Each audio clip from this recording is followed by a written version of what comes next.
고요한 밤, 혹은 분주한 하루의 끝자락에서 잠시 모든 것을 내려놓고 싶을 때 우리의 마음은 어디로 향해야 할까요? 풀리지 않는 고민과 예기치 않은 시련 앞에서 마음이 길을 잃었다고 느낄 때 수천 년의 시간을 건너 우리에게 도착한 지혜의 목소리가 있습니다. 오늘 우리는 시간의 먼지를 뚫고 현대인의 삶에 깊은 위안과 깨달음을 주는 부처님의 말씀, 법구경의 가르침 속으로 여행을 떠나보려 합니다. 종교를 떠나 모든 이의 마음밭에 평온의 씨앗을 심어줄 이야기입니다. 이 지혜의 여정을 시작하기에 앞서 만약 이 이야기가 당신의 마음에 작은 울림을 준다면 좋아요와 구독으로 좋은 인연을 맺어주시길 바랍니다. 당신의 작은 손길 하나가 이 지혜의 빛을 더 많은 이들에게 전하는 소중한 공덕이 될 것입니다. 당신의 삶에 언제나 평화와 행복이 깃들기를 기원하며 이제 이야기의 문을 엽니다. 우리는 살아가면서 수많은 시련과 마주합니다. 원하던 직장에 들어가지 못했을 때, 갑작스러운 병이 찾아왔을 때, 사랑하는 가족에게 힘든 일이 생겼을 때, 혹은 믿었던 이에게 마음을 다쳤을 때, 인생이라는 긴 여정 속에서 혼자 감당하기 어려운 슬픔의 순간은 누구에게나 찾아오기 마련입니다. 우리는 심리학이나 의학, 뇌과학과 같은 현대 학문의 도움을 구하기도 하지만 불안과 피로가 쌓여 마음 자체가 무너져 내렸을 때는 스스로 답을 찾기가 더욱 어렵습니다. 바로 이처럼 마음이 혼란하고 어지러울 때 부처님의 가르침을 담은 경전, 법구경은 마른 땅에 내리는 단비처럼 큰 위안을 줍니다. 법구경은 부처님께서 생전에 설법하신 주옥 같은 가르침을 423개의 시로 엮은 것으로 전 세계에서 가장 널리 읽히는 불교 경전 중 하나입니다. 법구경은 번뇌로 고통받는 중생들에게 말합니다. 지나간 과거에 얽매이지 말고 아직 오지 않은 미래를 걱정하지도 말라. 오직 지금 이 순간 현재에 집중하며 살아가라고 말입니다. 마치 세상 모든 것을 난생 처음 만나는 것처럼 순수하게 대하고 낡은 고정관념에서 벗어나 순간순간 변하는 내 감정을 투명하게 들여다보라는 가르침입니다. 있는 그대로의 자신과 세상을 바라볼 수 있을 때 우리는 비로소 문제의 근본적인 원인을 깨닫고 인생의 무거운 짐을 내려놓으며 마음의 평안을 얻을 수 있습니다. 모든 것은 변합니다.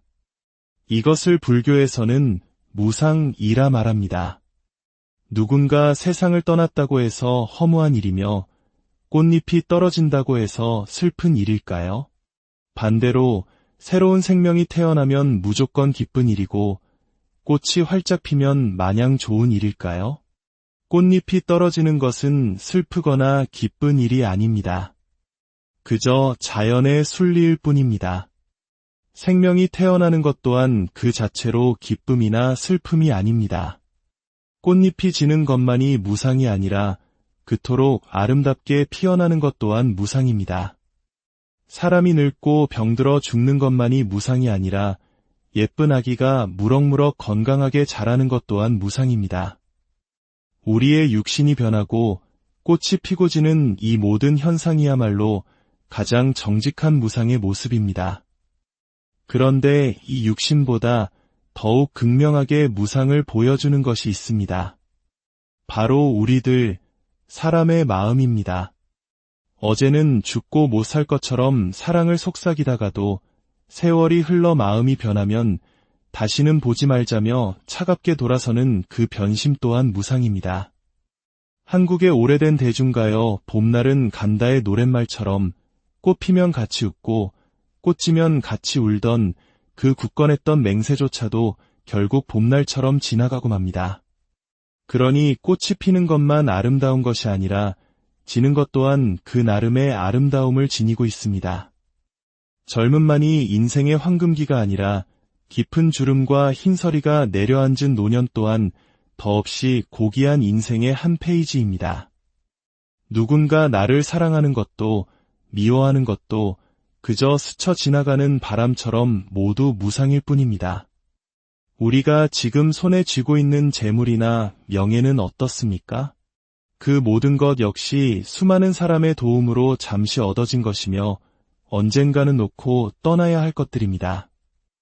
그러니 마치 영원히 살 것처럼 착각하여 끝없는 욕심을 부리지 말라는 경고가 바로 무상이라는 가르침 속에 담겨 있습니다. 중국 당나라 때 노생이라는 가난한 선비가 있었습니다.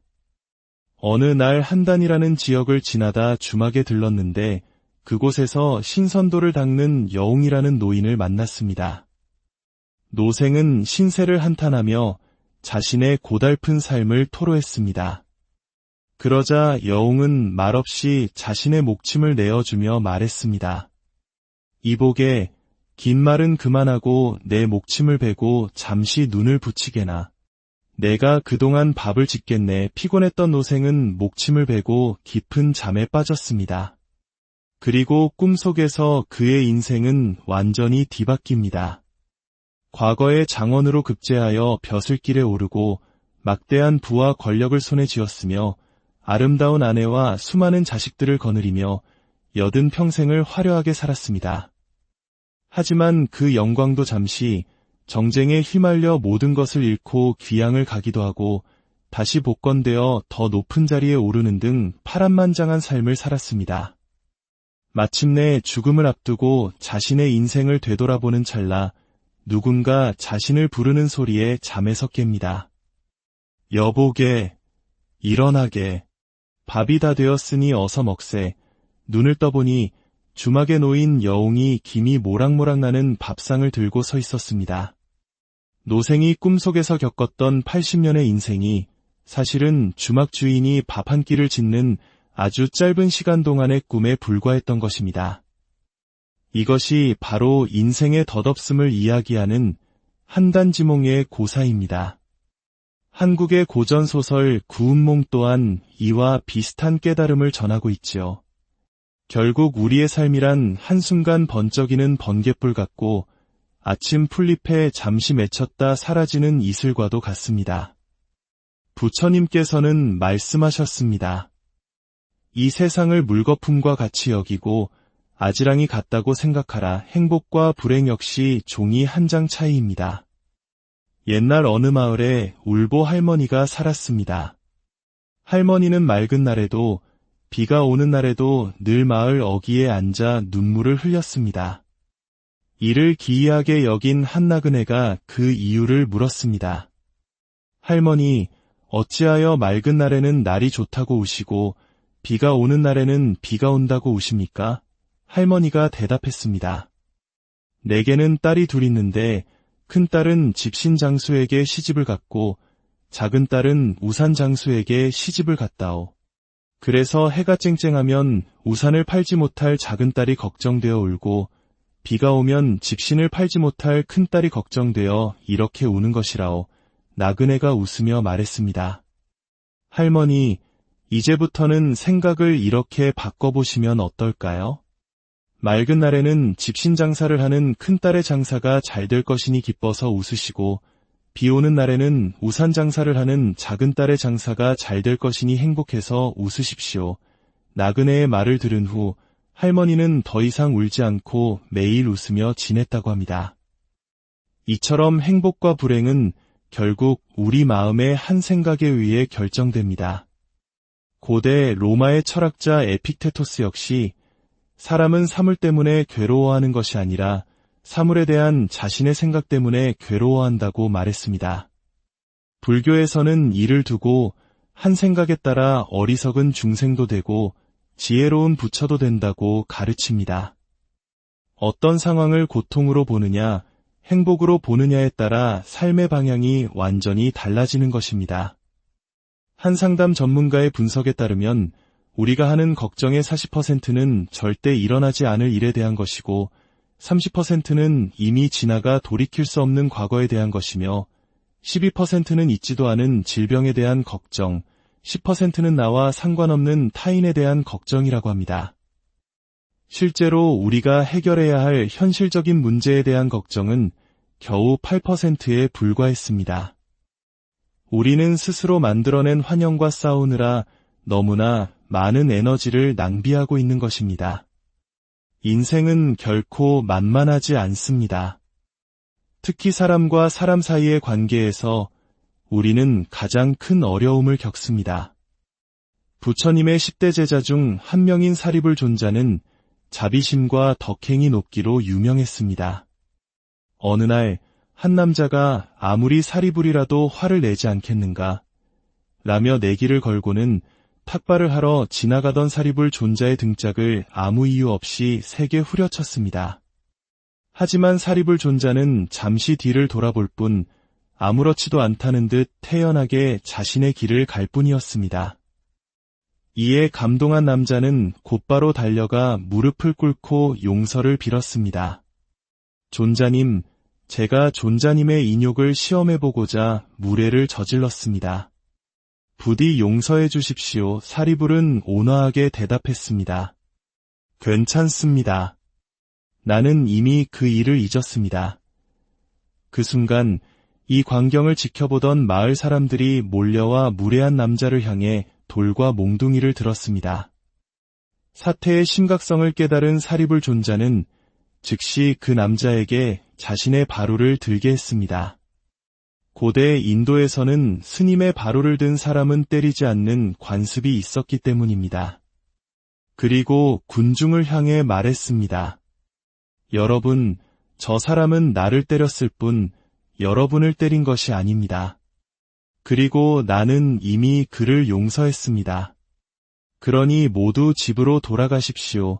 이야기를 들으신 부처님께서 말씀하셨습니다.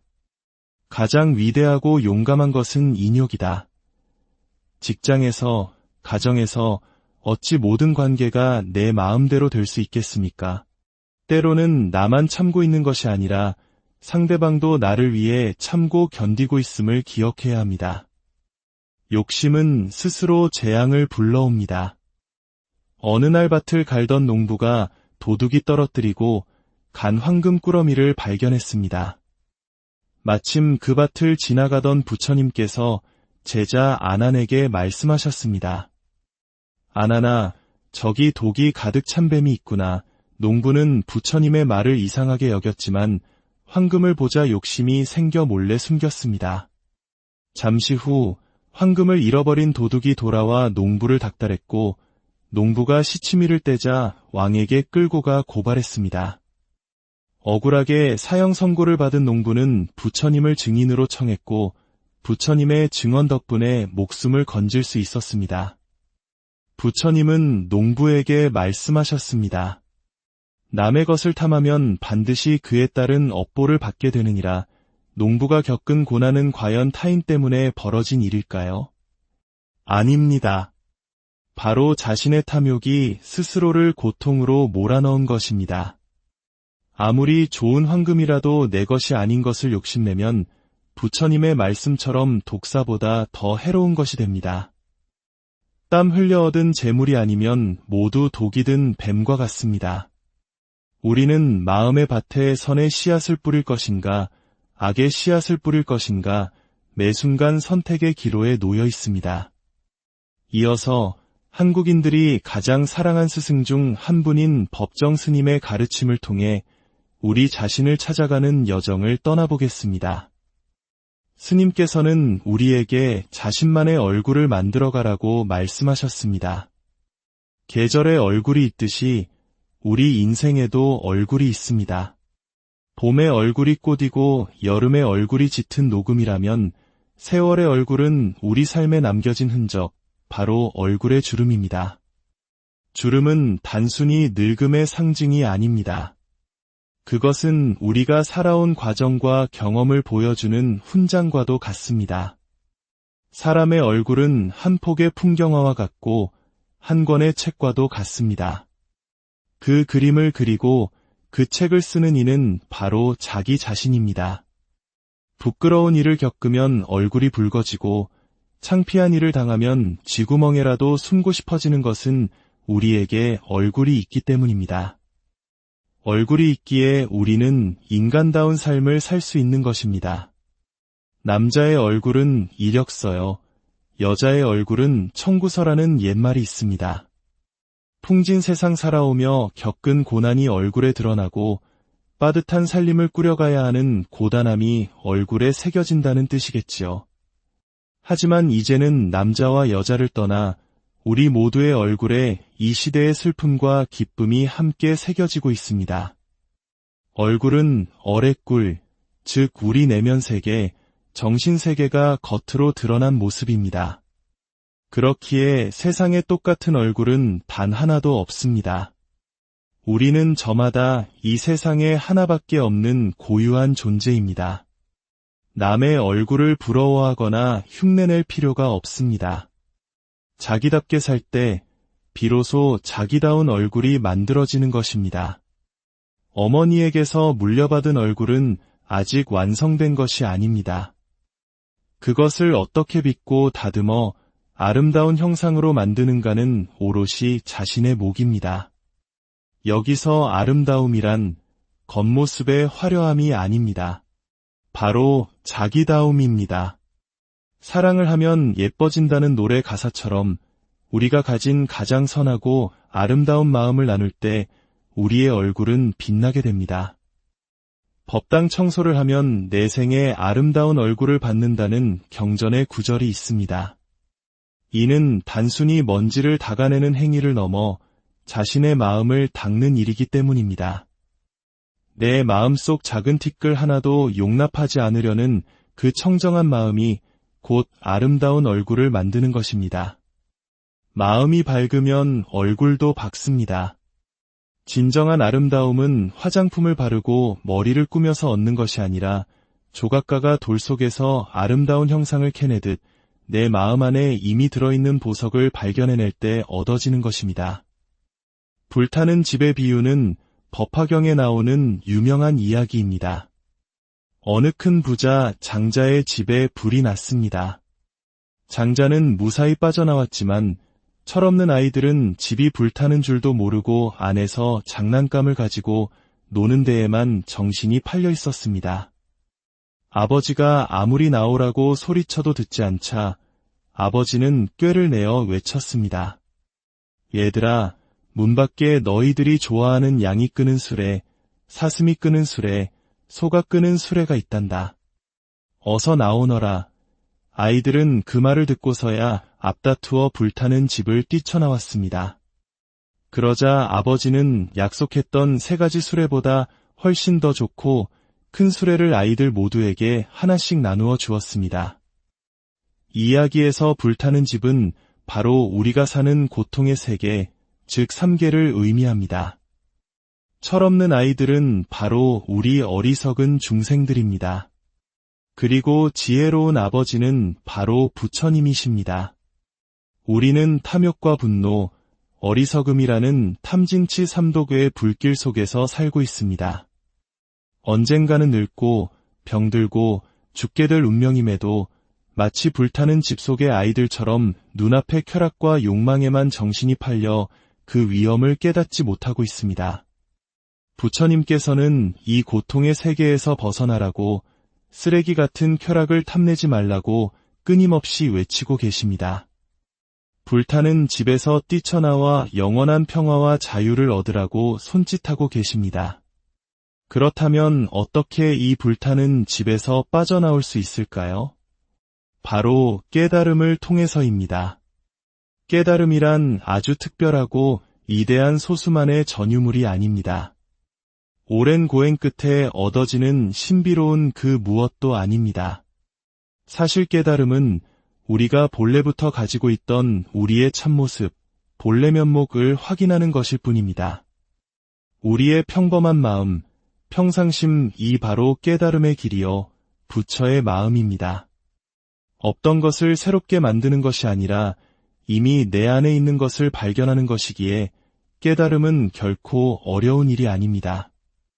우리는 너무나 오랫동안 행복과 진리를 밖에서만 찾아 헤맸습니다. 하지만 모든 해답은 이미 우리 안에 있습니다. 소란스러운 세상 속에서 잠시 멈추어 고요히 자신의 내면을 들여다보십시오. 그곳에 모든 번뇌를 잠재울 수 있는 무한한 평화와 지혜가 있음을 발견하게 될 것입니다. 오늘 우리가 함께 나눈 지혜의 이야기들이 여러분의 삶의 작은 등불이 되어주기를 바랍니다. 그리하여 어떤 시련의 바람이 불어와도 흔들리지 않고 매 순간을 평온과 감사로 채워나가는 복된 삶을 고요한 밤 혹은 분주한 하루의 끝자락에서 잠시 모든 것을 내려놓고 싶을 때 우리의 마음은 어디로 향해야 할까요? 풀리지 않는 고민과 예기치 않은 시련 앞에서 마음이 길을 잃었다고 느낄 때 수천 년의 시간을 건너 우리에게 도착한 지혜의 목소리가 있습니다. 오늘 우리는 시간의 먼지를 뚫고 현대인의 삶에 깊은 위안과 깨달음을 주는 부처님의 말씀, 법구경의 가르침 속으로 여행을 떠나보려 합니다. 종교를 떠나 모든 이의 마음밭에 평온의 씨앗을 심어줄 이야기입니다. 이 지혜의 여정을 시작하기에 앞서 만약 이 이야기가 당신의 마음에 작은 울림을 준다면 좋아요와 구독으로 좋은 인연을 맺어주시길 바랍니다. 당신의 작은 손길 하나가 이 지혜의 빛을 더 많은 이들에게 전하는 소중한 공덕이 될 것입니다. 당신의 삶에 언제나 평화와 행복이 깃들기를 기원하며 이제 이야기의 문을 엽니다. 우리는 살아가면서 수많은 시련과 마주합니다. 원하던 직장에 들어가지 못했을 때, 갑작스러운 병이 찾아왔을 때, 사랑하는 가족에게 힘든 일이 생겼을 때, 혹은 믿었던 이에게 마음을 다쳤을 때, 인생이라는 긴 여정 속에서 혼자 감당하기 어려운 슬픔의 순간은 누구에게나 찾아오기 마련입니다. 우리는 심리학이나 의학, 뇌과학과 같은 현대학문의 도움을 구하기도 하지만 불안과 피로가 쌓여 마음 자체가 무너져 내렸을 때는 스스로 답을 찾기가 더욱 어렵습니다. 바로 이처럼 마음이 혼란하고 어지러울 때 부처님의 가르침을 담은 경전, 법구경은 마른 땅에 내리는 단비처럼 큰 위안을 줍니다. 법구경은 부처님께서 생전에 설법하신 주옥 같은 가르침을 423개의 시로 엮은 것으로 전 세계에서 가장 널리 읽히는 불교 경전 중 하나입니다. 법구경은 번뇌로 고통받는 중생들에게 말합니다. 지나간 과거에 얽매이지 말고 아직 오지 않은 미래를 걱정하지도 말라. 오직 지금 이 순간 현재에 집중하며 살아가라고 말입니다. 마치 세상 모든 것을 난생 처음 만나는 것처럼 순수하게 대하고 낡은 고정관념에서 벗어나 순간순간 변하는 내 감정을 투명하게 들여다보라는 가르침입니다. 있는 그대로의 자신과 세상을 바라볼 수 있을 때 우리는 비로소 문제의 근본적인 원인을 깨닫고 인생의 무거운 짐을 내려놓으며 마음의 평안을 얻을 수 있습니다. 모든 것은 변합니다. 이것을 불교에서는 무상이라 말합니다. 누군가 세상을 떠났다고 해서 허무한 일이며 꽃잎이 떨어진다고 해서 슬픈 일일까요? 반대로 새로운 생명이 태어나면 무조건 기쁜 일이고 꽃이 활짝 피면 마냥 좋은 일일까요? 꽃잎이 떨어지는 것은 슬프거나 기쁜 일이 아닙니다. 그저 자연의 순리일 뿐입니다. 생명이 태어나는 것 또한 그 자체로 기쁨이나 슬픔이 아닙니다. 꽃잎이 지는 것만이 무상이 아니라 그토록 아름답게 피어나는 것 또한 무상입니다. 사람이 늙고 병들어 죽는 것만이 무상이 아니라 예쁜 아기가 무럭무럭 건강하게 자라는 것 또한 무상입니다. 우리의 육신이 변하고 꽃이 피고 지는 이 모든 현상이야말로 가장 정직한 무상의 모습입니다. 그런데 이 육신보다 더욱 극명하게 무상을 보여주는 것이 있습니다. 바로 우리들, 사람의 마음입니다. 어제는 죽고 못 살 것처럼 사랑을 속삭이다가도 세월이 흘러 마음이 변하면 다시는 보지 말자며 차갑게 돌아서는 그 변심 또한 무상입니다. 한국의 오래된 대중가요 봄날은 간다의 노랫말처럼 꽃 피면 같이 웃고 꽃 지면 같이 울던 그 굳건했던 맹세조차도 결국 봄날처럼 지나가고 맙니다. 그러니 꽃이 피는 것만 아름다운 것이 아니라 지는 것 또한 그 나름의 아름다움을 지니고 있습니다. 젊음만이 인생의 황금기가 아니라 깊은 주름과 흰서리가 내려앉은 노년 또한 더없이 고귀한 인생의 한 페이지입니다. 누군가 나를 사랑하는 것도 미워하는 것도 그저 스쳐 지나가는 바람처럼 모두 무상일 뿐입니다. 우리가 지금 손에 쥐고 있는 재물이나 명예는 어떻습니까? 그 모든 것 역시 수많은 사람의 도움으로 잠시 얻어진 것이며 언젠가는 놓고 떠나야 할 것들입니다. 그러니 마치 영원히 살 것처럼 착각하여 끝없는 욕심을 부리지 말라는 경고가 바로 무상이라는 가르침 속에 담겨 있습니다. 중국 당나라 때 노생이라는 가난한 선비가 있었습니다. 어느 날 한단이라는 지역을 지나다 주막에 들렀는데 그곳에서 신선도를 닦는 여웅이라는 노인을 만났습니다.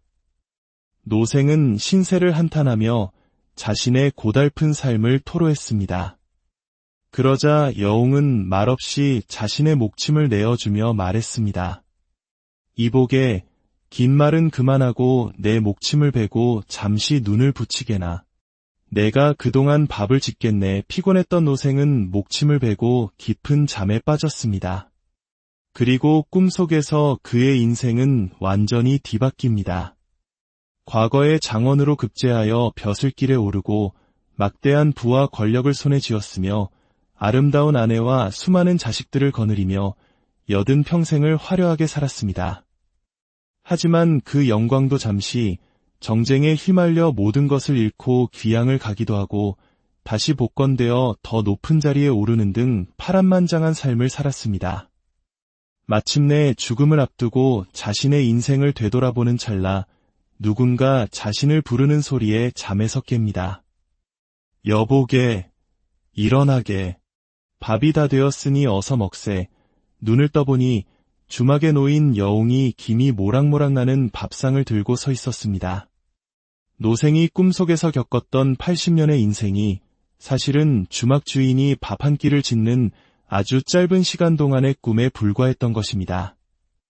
이것이 바로 인생의 덧없음을 이야기하는 한단지몽의 고사입니다. 한국의 고전소설 구운몽 또한 이와 비슷한 깨달음을 전하고 있지요. 결국 우리의 삶이란 한순간 번쩍이는 번갯불 같고 아침 풀잎에 잠시 맺혔다 사라지는 이슬과도 같습니다. 부처님께서는 말씀하셨습니다. 이 세상을 물거품과 같이 여기고 아지랑이 같다고 생각하라. 행복과 불행 역시 종이 한 장 차이입니다. 옛날 어느 마을에 울보 할머니가 살았습니다. 할머니는 맑은 날에도 비가 오는 날에도 늘 마을 어귀에 앉아 눈물을 흘렸습니다. 이를 기이하게 여긴 한나그네가 그 이유를 물었습니다. 할머니, 어찌하여 맑은 날에는 날이 좋다고 우시고 비가 오는 날에는 비가 온다고 우십니까? 할머니가 대답했습니다. 내게는 딸이 둘 있는데 큰딸은 집신장수에게 시집을 갔고 작은 딸은 우산장수에게 시집을 갔다오. 그래서 해가 쨍쨍하면 우산을 팔지 못할 작은 딸이 걱정되어 울고 비가 오면 집신을 팔지 못할 큰 딸이 걱정되어 이렇게 우는 것이라오. 나그네가 웃으며 말했습니다. 할머니, 이제부터는 생각을 이렇게 바꿔보시면 어떨까요? 맑은 날에는 집신 장사를 하는 큰딸의 장사가 잘 될 것이니 기뻐서 웃으시고 비 오는 날에는 우산 장사를 하는 작은 딸의 장사가 잘 될 것이니 행복해서 웃으십시오. 나그네의 말을 들은 후 할머니는 더 이상 울지 않고 매일 웃으며 지냈다고 합니다. 이처럼 행복과 불행은 결국 우리 마음의 한 생각에 의해 결정됩니다. 고대 로마의 철학자 에픽테토스 역시 사람은 사물 때문에 괴로워하는 것이 아니라 사물에 대한 자신의 생각 때문에 괴로워한다고 말했습니다. 불교에서는 이를 두고 한 생각에 따라 어리석은 중생도 되고 지혜로운 부처도 된다고 가르칩니다. 어떤 상황을 고통으로 보느냐, 행복으로 보느냐에 따라 삶의 방향이 완전히 달라지는 것입니다. 한 상담 전문가의 분석에 따르면 우리가 하는 걱정의 40%는 절대 일어나지 않을 일에 대한 것이고 30%는 이미 지나가 돌이킬 수 없는 과거에 대한 것이며 12%는 있지도 않은 질병에 대한 걱정, 10%는 나와 상관없는 타인에 대한 걱정이라고 합니다. 실제로 우리가 해결해야 할 현실적인 문제에 대한 걱정은 겨우 8%에 불과했습니다. 우리는 스스로 만들어낸 환영과 싸우느라 너무나 많은 에너지를 낭비하고 있는 것입니다. 인생은 결코 만만하지 않습니다. 특히 사람과 사람 사이의 관계에서 우리는 가장 큰 어려움을 겪습니다. 부처님의 10대 제자 중 한 명인 사리불 존자는 자비심과 덕행이 높기로 유명했습니다. 어느 날 한 남자가 아무리 사리불이라도 화를 내지 않겠는가 라며 내기를 걸고는 탁발을 하러 지나가던 사리불 존자의 등짝을 아무 이유 없이 세게 후려쳤습니다. 하지만 사리불 존자는 잠시 뒤를 돌아볼 뿐 아무렇지도 않다는 듯 태연하게 자신의 길을 갈 뿐이었습니다. 이에 감동한 남자는 곧바로 달려가 무릎을 꿇고 용서를 빌었습니다. 존자님, 제가 존자님의 인욕을 시험해보고자 무례를 저질렀습니다. 부디 용서해 주십시오. 사리불은 온화하게 대답했습니다. 괜찮습니다. 나는 이미 그 일을 잊었습니다. 그 순간 이 광경을 지켜보던 마을 사람들이 몰려와 무례한 남자를 향해 돌과 몽둥이를 들었습니다. 사태의 심각성을 깨달은 사리불 존자는 즉시 그 남자에게 자신의 바루를 들게 했습니다. 고대 인도에서는 스님의 바루를 든 사람은 때리지 않는 관습이 있었기 때문입니다. 그리고 군중을 향해 말했습니다. 여러분, 저 사람은 나를 때렸을 뿐 여러분을 때린 것이 아닙니다. 그리고 나는 이미 그를 용서했습니다. 그러니 모두 집으로 돌아가십시오. 이야기를 들으신 부처님께서 말씀하셨습니다. 가장 위대하고 용감한 것은 인욕이다. 직장에서, 가정에서 어찌 모든 관계가 내 마음대로 될 수 있겠습니까? 때로는 나만 참고 있는 것이 아니라 상대방도 나를 위해 참고 견디고 있음을 기억해야 합니다. 욕심은 스스로 재앙을 불러옵니다. 어느 날 밭을 갈던 농부가 도둑이 떨어뜨리고 간 황금 꾸러미를 발견했습니다. 마침 그 밭을 지나가던 부처님께서 제자 아난에게 말씀하셨습니다. 아난아, 저기 독이 가득 찬 뱀이 있구나. 농부는 부처님의 말을 이상하게 여겼지만 황금을 보자 욕심이 생겨 몰래 숨겼습니다. 잠시 후 황금을 잃어버린 도둑이 돌아와 농부를 닥달했고 농부가 시치미를 떼자 왕에게 끌고 가 고발했습니다. 억울하게 사형 선고를 받은 농부는 부처님을 증인으로 청했고 부처님의 증언 덕분에 목숨을 건질 수 있었습니다. 부처님은 농부에게 말씀하셨습니다. 남의 것을 탐하면 반드시 그에 따른 업보를 받게 되느니라. 농부가 겪은 고난은 과연 타인 때문에 벌어진 일일까요? 아닙니다. 바로 자신의 탐욕이 스스로를 고통으로 몰아넣은 것입니다. 아무리 좋은 황금이라도 내 것이 아닌 것을 욕심내면 부처님의 말씀처럼 독사보다 더 해로운 것이 됩니다. 땀 흘려 얻은 재물이 아니면 모두 독이 든 뱀과 같습니다. 우리는 마음의 밭에 선의 씨앗을 뿌릴 것인가, 악의 씨앗을 뿌릴 것인가, 매 순간 선택의 기로에 놓여 있습니다. 이어서 한국인들이 가장 사랑한 스승 중 한 분인 법정 스님의 가르침을 통해 우리 자신을 찾아가는 여정을 떠나보겠습니다. 스님께서는 우리에게 자신만의 얼굴을 만들어가라고 말씀하셨습니다. 계절의 얼굴이 있듯이 우리 인생에도 얼굴이 있습니다. 봄의 얼굴이 꽃이고 여름의 얼굴이 짙은 녹음이라면 세월의 얼굴은 우리 삶에 남겨진 흔적, 바로 얼굴의 주름입니다. 주름은 단순히 늙음의 상징이 아닙니다. 그것은 우리가 살아온 과정과 경험을 보여주는 훈장과도 같습니다. 사람의 얼굴은 한 폭의 풍경화와 같고 한 권의 책과도 같습니다. 그 그림을 그리고 그 책을 쓰는 이는 바로 자기 자신입니다. 부끄러운 일을 겪으면 얼굴이 붉어지고 창피한 일을 당하면 쥐구멍에라도 숨고 싶어지는 것은 우리에게 얼굴이 있기 때문입니다. 얼굴이 있기에 우리는 인간다운 삶을 살 수 있는 것입니다. 남자의 얼굴은 이력서요, 여자의 얼굴은 청구서라는 옛말이 있습니다.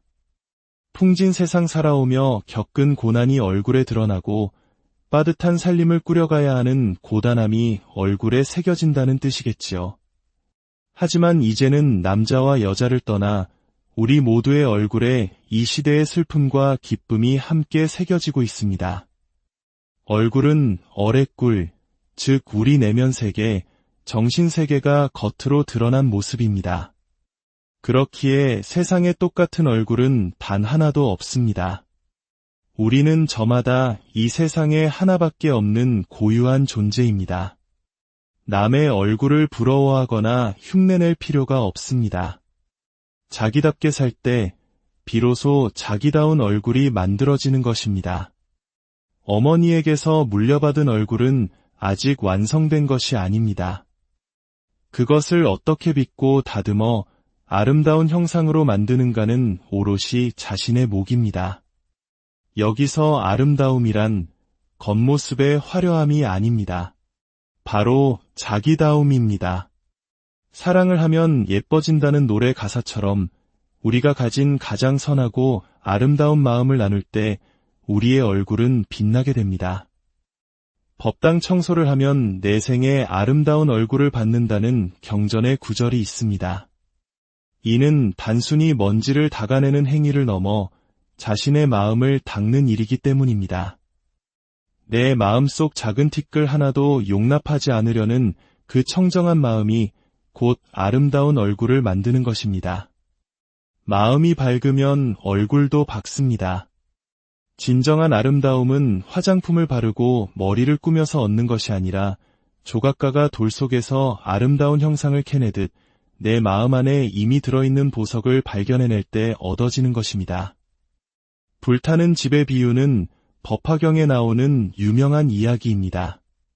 어느 큰 부자 장자의 집에 불이 났습니다. 장자는 무사히 빠져나왔지만 철없는 아이들은 집이 불타는 줄도 모르고 안에서 장난감을 가지고 노는 데에만 정신이 팔려 있었습니다. 아버지가 아무리 나오라고 소리쳐도 듣지 않자 아버지는 꾀를 내어 외쳤습니다.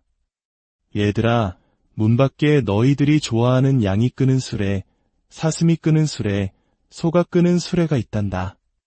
어서 나오너라. 아이들은 그 말을 듣고서야 앞다투어 불타는 집을 뛰쳐나왔습니다. 그러자 아버지는 약속했던 3가지 수레보다 훨씬 더 좋고 큰 수레를 아이들 모두에게 하나씩 나누어 주었습니다. 이 이야기에서 불타는 집은 바로 우리가 사는 고통의 세계, 즉 3계를 의미합니다. 철없는 아이들은 바로 우리 어리석은 중생들입니다. 그리고 지혜로운 아버지는 바로 부처님이십니다. 우리는 탐욕과 분노, 어리석음이라는 탐진치 3독의 불길 속에서 살고 있습니다. 언젠가는 늙고 병들고 죽게 될 운명임에도 마치 불타는 집 속의 아이들처럼 눈앞의 쾌락과 욕망에만 정신이 팔려 그 위험을 깨닫지 못하고 있습니다. 부처님께서는 이 고통의 세계에서 벗어나라고 쓰레기 같은 쾌락을 탐내지 말라고 끊임없이 외치고 계십니다. 불타는 집에서 뛰쳐나와 영원한 평화와 자유를 얻으라고 손짓하고 계십니다. 그렇다면 어떻게 이 불타는 집에서 빠져나올 수 있을까요? 바로 깨달음을 통해서입니다. 깨달음이란 아주 특별하고 이대한 소수만의 전유물이 아닙니다. 오랜 고행 끝에 얻어지는 신비로운 그 무엇도 아닙니다. 사실 깨달음은 우리가 본래부터 가지고 있던 우리의 참모습, 본래 면목을 확인하는 것일 뿐입니다. 우리의 평범한 마음, 평상심이 바로 깨달음의 길이요, 부처의 마음입니다. 없던 것을 새롭게 만드는 것이 아니라 이미 내 안에 있는 것을 발견하는 것이기에 깨달음은 결코 어려운 일이 아닙니다. 우리는 너무나 오랫동안 행복과 진리를 밖에서만 찾아 헤맸습니다. 하지만 모든 해답은 이미 우리 안에 있습니다. 소란스러운 세상 속에서 잠시 멈추어 고요히 자신의 내면을 들여다보십시오. 그곳에 모든 번뇌를 잠재울 수 있는 무한한 평화와 지혜가 있음을 발견하게 될 것입니다. 오늘 우리가 함께 나눈 지혜의 이야기들이 여러분의 삶의 작은 등불이 되어주기를 바랍니다. 그리하여 어떤 시련의 바람이 불어와도 흔들리지 않고 매 순간을 평온과 감사로 채워나가는 복된 삶을 고요한 밤 혹은 분주한 하루의 끝자락에서 잠시 모든 것을 내려놓고 싶을 때 우리의 마음은 어디로 향해야 할까요? 풀리지 않는 고민과 예기치 않은 시련 앞에서 마음이 길을 잃었다고 느낄 때 수천 년의 시간을 건너 우리에게 도착한 지혜의 목소리가 있습니다. 오늘 우리는 시간의 먼지를 뚫고 현대인의 삶의 깊은 위안과 깨달음을 주는 부처님의 말씀, 법구경의 가르침 속으로 여행을 떠나보려 합니다. 종교를 떠나 모든 이의 마음밭에 평온의 씨앗을 심어줄 이야기입니다. 이 지혜의 여정을 시작하기에 앞서 만약 이 이야기가 당신의 마음에 작은 울림을 준다면 좋아요와 구독으로 좋은 인연을 맺어주시길 바랍니다. 당신의 작은 손길 하나가 이 지혜의 빛을 더 많은 이들에게 전하는 소중한 공덕이 될 것입니다. 당신의 삶에 언제나 평화와 행복이 깃들기를 기원하며 이제 이야기의 문을 엽니다. 우리는 살아가면서 수많은 시련과 마주합니다. 원하던 직장에 들어가지 못했을 때, 갑작스러운 병이 찾아왔을 때, 사랑하는 가족에게 힘든 일이 생겼을 때, 혹은 믿었던 이에게 마음을 다쳤을 때, 인생이라는 긴 여정 속에서 혼자 감당하기 어려운 슬픔의 순간은 누구에게나 찾아오기 마련입니다. 우리는 심리학이나 의학, 뇌과학과 같은 현대 학문의 도움을 구하기도 하지만 불안과 피로가 쌓여 마음 자체가 무너져 내렸을 때는 스스로 답을 찾기가 더욱 어렵습니다. 바로 이처럼 마음이 혼란하고 어지러울 때 부처님의 가르침을 담은 경전, 법구경은 마른 땅에 내리는 단비처럼 큰 위안을 줍니다. 법구경은 부처님께서 생전에 설법하신 주옥 같은 가르침을 423개의 시로 엮은 것으로 전 세계에서 가장 널리 읽히는 불교 경전 중 하나입니다. 법구경은 번뇌로 고통받는 중생들에게 말합니다. 지나간 과거에 얽매이지 말고 아직 오지 않은 미래를 걱정하지도 말라. 오직 지금 이 순간 현재에 집중하며 살아가라고 말입니다. 마치 세상 모든 것을 난생 처음 만나는 것처럼 순수하게 대하고 낡은 고정관념에서 벗어나 순간순간 변하는 내 감정을 투명하게 들여다보라는 가르침입니다. 있는 그대로의 자신과 세상을 바라볼 수 있을 때 우리는 비로소 문제의 근본적인 원인을 깨닫고 인생의 무거운 짐을 내려놓으며 마음의 평안을 얻을 수 있습니다. 모든 것은 변합니다. 이것을 불교에서는 무상이라 말합니다. 누군가 세상을 떠났다고 해서 허무한 일이며 꽃잎이 떨어진다고 해서 슬픈 일일까요? 반대로 새로운 생명이 태어나면 무조건 기쁜 일이고 꽃이 활짝 피면 마냥 좋은 일일까요? 꽃잎이 떨어지는 것은 슬프거나 기쁜 일이 아닙니다. 그저 자연의 순리일 뿐입니다. 생명이 태어나는 것 또한 그 자체로 기쁨이나 슬픔이 아닙니다. 꽃잎이 지는 것만이 무상이 아니라 그토록 아름답게 피어나는 것 또한 무상입니다. 사람이 늙고 병들어 죽는 것만이 무상이 아니라 예쁜 아기가 무럭무럭 건강하게 자라는 것 또한 무상입니다. 우리의 육신이 변하고 꽃이 피고 지는 이 모든 현상이야말로 가장 정직한 무상의 모습입니다. 그런데 이 육신보다 더욱 극명하게 무상을 보여주는 것이 있습니다. 바로 우리들, 사람의 마음입니다. 어제는 죽고 못 살 것처럼 사랑을 속삭이다가도 세월이 흘러 마음이 변하면 다시는 보지 말자며 차갑게 돌아서는 그 변심 또한 무상입니다. 한국의 오래된 대중가요 봄날은 간다의 노랫말처럼 꽃 피면 같이 웃고 꽃 지면 같이 울던 그 굳건했던 맹세조차도 결국 봄날처럼 지나가고 맙니다. 그러니 꽃이 피는 것만 아름다운 것이 아니라 지는 것 또한 그 나름의 아름다움을 지니고 있습니다. 젊음만이 인생의 황금기가 아니라 깊은 주름과 흰서리가 내려앉은 노년 또한 더없이 고귀한 인생의 한 페이지입니다. 누군가 나를 사랑하는 것도 미워하는 것도 그저 스쳐 지나가는 바람처럼 모두 무상일 뿐입니다. 우리가 지금 손에 쥐고 있는 재물이나 명예는 어떻습니까? 그 모든 것 역시 수많은 사람의 도움으로 잠시 얻어진 것이며 언젠가는 놓고 떠나야 할 것들입니다. 그러니 마치 영원히 살 것처럼 착각하여 끝없는 욕심을 부리지 말라는 경고가 바로 무상이라는 가르침 속에 담겨 있습니다. 중국 당나라 때 노생이라는 가난한 선비가 있었습니다. 어느 날 한단이라는 지역을 지나다 주막에 들렀는데 그곳에서 신선도를 닦는 여웅이라는 노인을 만났습니다. 노생은 신세를 한탄하며 자신의 고달픈 삶을 토로했습니다. 그러자 여웅은 말없이 자신의 목침을 내어주며 말했습니다. 이복에 긴 말은 그만하고 내 목침을 베고 잠시 눈을 붙이게나. 내가 그동안 밥을 짓겠네. 피곤했던 노생은 목침을 베고 깊은 잠에 빠졌습니다. 그리고 꿈속에서 그의 인생은 완전히 뒤바뀝니다. 과거의 장원으로 급제하여 벼슬길에 오르고 막대한 부와 권력을 손에 쥐었으며 아름다운 아내와 수많은 자식들을 거느리며 여든 평생을 화려하게 살았습니다. 하지만 그 영광도 잠시 정쟁에 휘말려 모든 것을 잃고 귀양을 가기도 하고 다시 복권되어 더 높은 자리에 오르는 등 파란만장한 삶을 살았습니다. 마침내 죽음을 앞두고 자신의 인생을 되돌아보는 찰나 누군가 자신을 부르는 소리에 잠에서 깹니다. 여보게, 일어나게, 밥이 다 되었으니 어서 먹세. 눈을 떠보니 주막에 놓인 여웅이 김이 모락모락 나는 밥상을 들고 서 있었습니다. 노생이 꿈속에서 겪었던 80년의 인생이 사실은 주막 주인이 밥 한 끼를 짓는 아주 짧은 시간 동안의 꿈에 불과했던 것입니다.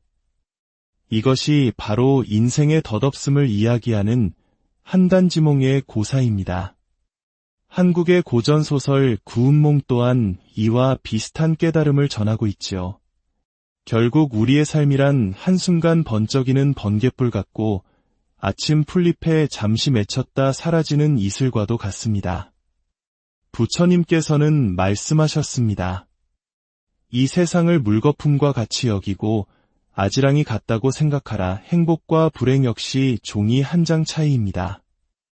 옛날 어느 마을에 울보 할머니가 살았습니다. 할머니는 맑은 날에도 비가 오는 날에도 늘 마을 어귀에 앉아 눈물을 흘렸습니다. 이를 기이하게 여긴 한 나그네가 그 이유를 물었습니다. 할머니, 어찌하여 맑은 날에는 날이 좋다고 우시고 비가 오는 날에는 비가 온다고 우십니까? 할머니가 대답했습니다. 내게는 딸이 둘 있는데 큰 딸은 집신 장수에게 시집을 갔고 작은 딸은 우산 장수에게 시집을 갔다오. 그래서 해가 쨍쨍하면 우산을 팔지 못할 작은 딸이 걱정되어 울고 비가 오면 집신을 팔지 못할 큰 딸이 걱정되어 이렇게 우는 것이라오. 나그네가 웃으며 말했습니다. 할머니, 이제부터는 생각을 이렇게 바꿔보시면 어떨까요? 맑은 날에는 집신 장사를 하는 큰딸의 장사가 잘 될 것이니 기뻐서 웃으시고 비 오는 날에는 우산 장사를 하는 작은 딸의 장사가 잘 될 것이니 행복해서 웃으십시오. 나그네의 말을 들은 후 할머니는 더 이상 울지 않고 매일 웃으며 지냈다고 합니다. 이처럼 행복과 불행은 결국 우리 마음의 한 생각에 의해 결정됩니다. 고대 로마의 철학자 에픽테토스 역시 사람은 사물 때문에 괴로워하는 것이 아니라 사물에 대한 자신의 생각 때문에 괴로워한다고 말했습니다. 불교에서는 이를 두고 한 생각에 따라 어리석은 중생도 되고 지혜로운 부처도 된다고 가르칩니다. 어떤 상황을 고통으로 보느냐, 행복으로 보느냐에 따라 삶의 방향이 완전히 달라지는 것입니다. 한 상담 전문가의 분석에 따르면 우리가 하는 걱정의 40%는 절대 일어나지 않을 일에 대한 것이고 30%는 이미 지나가 돌이킬 수 없는 과거에 대한 것이며 12%는 있지도 않은 질병에 대한 걱정, 10%는 나와 상관없는 타인에 대한 걱정이라고 합니다.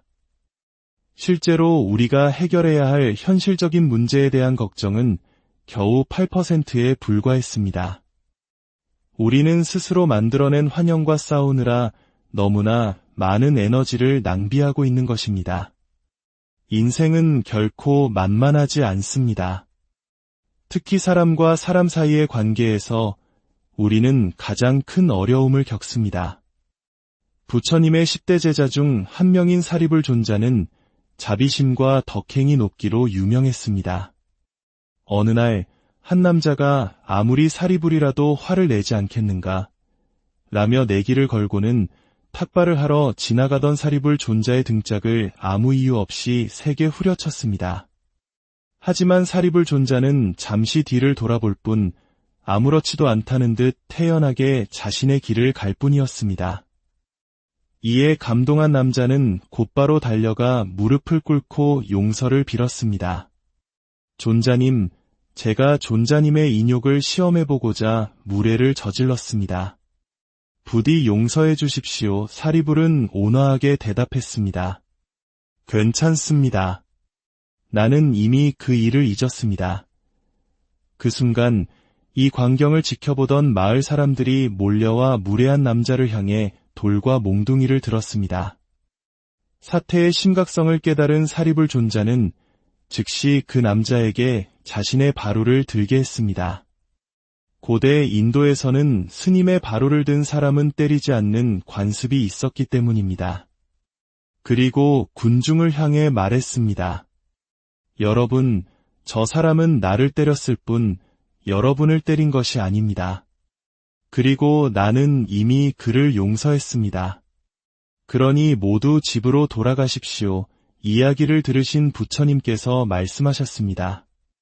가장 위대하고 용감한 것은 인욕이다. 직장에서, 가정에서 어찌 모든 관계가 내 마음대로 될 수 있겠습니까? 때로는 나만 참고 있는 것이 아니라 상대방도 나를 위해 참고 견디고 있음을 기억해야 합니다. 욕심은 스스로 재앙을 불러옵니다. 어느 날 밭을 갈던 농부가 도둑이 떨어뜨리고 간 황금 꾸러미를 발견했습니다. 마침 그 밭을 지나가던 부처님께서 제자 아난에게 말씀하셨습니다. 아난아, 저기 독이 가득 찬 뱀이 있구나. 농부는 부처님의 말을 이상하게 여겼지만 황금을 보자 욕심이 생겨 몰래 숨겼습니다. 잠시 후 황금을 잃어버린 도둑이 돌아와 농부를 닥달했고 농부가 시치미를 떼자 왕에게 끌고 가 고발했습니다. 억울하게 사형 선고를 받은 농부는 부처님을 증인으로 청했고 부처님의 증언 덕분에 목숨을 건질 수 있었습니다. 부처님은 농부에게 말씀하셨습니다. 남의 것을 탐하면 반드시 그에 따른 업보를 받게 되느니라. 농부가 겪은 고난은 과연 타인 때문에 벌어진 일일까요? 아닙니다. 바로 자신의 탐욕이 스스로를 고통으로 몰아넣은 것입니다. 아무리 좋은 황금이라도 내 것이 아닌 것을 욕심내면 부처님의 말씀처럼 독사보다 더 해로운 것이 됩니다. 땀 흘려 얻은 재물이 아니면 모두 독이 든 뱀과 같습니다. 우리는 마음의 밭에 선의 씨앗을 뿌릴 것인가, 악의 씨앗을 뿌릴 것인가, 매 순간 선택의 기로에 놓여 있습니다. 이어서 한국인들이 가장 사랑한 스승 중 한 분인 법정 스님의 가르침을 통해 우리 자신을 찾아가는 여정을 떠나보겠습니다. 스님께서는 우리에게 자신만의 얼굴을 만들어가라고 말씀하셨습니다. 계절의 얼굴이 있듯이 우리 인생에도 얼굴이 있습니다. 봄의 얼굴이 꽃이고 여름의 얼굴이 짙은 녹음이라면 세월의 얼굴은 우리 삶에 남겨진 흔적, 바로 얼굴의 주름입니다. 주름은 단순히 늙음의 상징이 아닙니다. 그것은 우리가 살아온 과정과 경험을 보여주는 훈장과도 같습니다. 사람의 얼굴은 한 폭의 풍경화와 같고 한 권의 책과도 같습니다. 그 그림을 그리고 그 책을 쓰는 이는 바로 자기 자신입니다. 부끄러운 일을 겪으면 얼굴이 붉어지고 창피한 일을 당하면 쥐구멍에라도 숨고 싶어지는 것은 우리에게 얼굴이 있기 때문입니다. 얼굴이 있기에 우리는 인간다운 삶을 살 수 있는 것입니다. 남자의 얼굴은 이력서요, 여자의 얼굴은 청구서라는 옛말이 있습니다. 풍진 세상 살아오며 겪은 고난이 얼굴에 드러나고 빠듯한 살림을 꾸려가야 하는 고단함이 얼굴에 새겨진다는 뜻이겠지요. 하지만 이제는 남자와 여자를 떠나 우리 모두의 얼굴에 이 시대의 슬픔과 기쁨이 함께 새겨지고 있습니다. 얼굴은 어뢰꿀, 즉 우리 내면 세계, 정신 세계가 겉으로 드러난 모습입니다. 그렇기에 세상에 똑같은 얼굴은 단 하나도 없습니다. 우리는 저마다 이 세상에 하나밖에 없는 고유한 존재입니다. 남의 얼굴을 부러워하거나 흉내낼 필요가 없습니다. 자기답게 살 때 비로소 자기다운 얼굴이 만들어지는 것입니다. 어머니에게서 물려받은 얼굴은 아직 완성된 것이 아닙니다. 그것을 어떻게 빚고 다듬어 아름다운 형상으로 만드는가는 오롯이 자신의 몫입니다. 여기서 아름다움이란 겉모습의 화려함이 아닙니다. 바로 자기다움입니다. 사랑을 하면 예뻐진다는 노래 가사처럼 우리가 가진 가장 선하고 아름다운 마음을 나눌 때 우리의 얼굴은 빛나게 됩니다. 법당 청소를 하면 내 생에 아름다운 얼굴을 받는다는 경전의 구절이 있습니다. 이는 단순히 먼지를 닦아내는 행위를 넘어 자신의 마음을 닦는 일이기 때문입니다. 내 마음속 작은 티끌 하나도 용납하지 않으려는 그 청정한 마음이 곧 아름다운 얼굴을 만드는 것입니다. 마음이 밝으면 얼굴도 밝습니다. 진정한 아름다움은 화장품을 바르고 머리를 꾸며서 얻는 것이 아니라 조각가가 돌 속에서 아름다운 형상을 캐내듯 내 마음 안에 이미 들어있는 보석을 발견해낼 때 얻어지는 것입니다. 불타는 집의 비유는 법화경에 나오는 유명한 이야기입니다.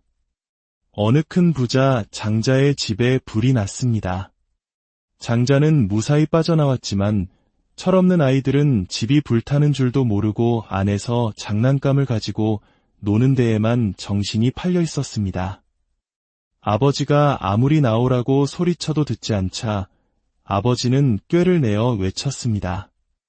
얘들아, 문 밖에 너희들이 좋아하는 양이 끄는 수레, 사슴이 끄는 수레, 소가 끄는 수레가 있단다. 어서 나오너라. 아이들은 그 말을 듣고서야 앞다투어 불타는 집을 뛰쳐나왔습니다. 그러자 아버지는 약속했던 3가지 수레보다 훨씬 더 좋고 큰 수레를 아이들 모두에게 하나씩 나누어 주었습니다. 이 이야기에서 불타는 집은 바로 우리가 사는 고통의 세계, 즉 3계를 의미합니다. 철없는 아이들은 바로 우리 어리석은 중생들입니다.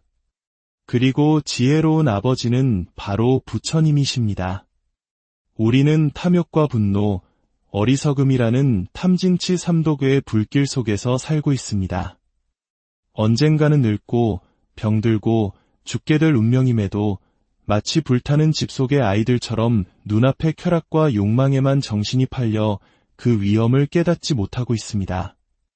부처님께서는 이 고통의 세계에서 벗어나라고 쓰레기 같은 쾌락을 탐내지 말라고 끊임없이 외치고 계십니다. 불타는 집에서 뛰쳐나와 영원한 평화와 자유를 얻으라고 손짓하고 계십니다. 그렇다면 어떻게 이 불타는 집에서 빠져나올 수 있을까요? 바로 깨달음을 통해서입니다. 깨달음이란 아주 특별하고 이대한 소수만의 전유물이 아닙니다. 오랜 고행 끝에 얻어지는 신비로운 그 무엇도 아닙니다. 사실 깨달음은 우리가 본래부터 가지고 있던 우리의 참모습, 본래 면목을 확인하는 것일 뿐입니다. 우리의 평범한 마음, 평상심이 바로 깨달음의 길이요, 부처의 마음입니다. 없던 것을 새롭게 만드는 것이 아니라 이미 내 안에 있는 것을 발견하는 것이기에 깨달음은 결코 어려운 일이 아닙니다.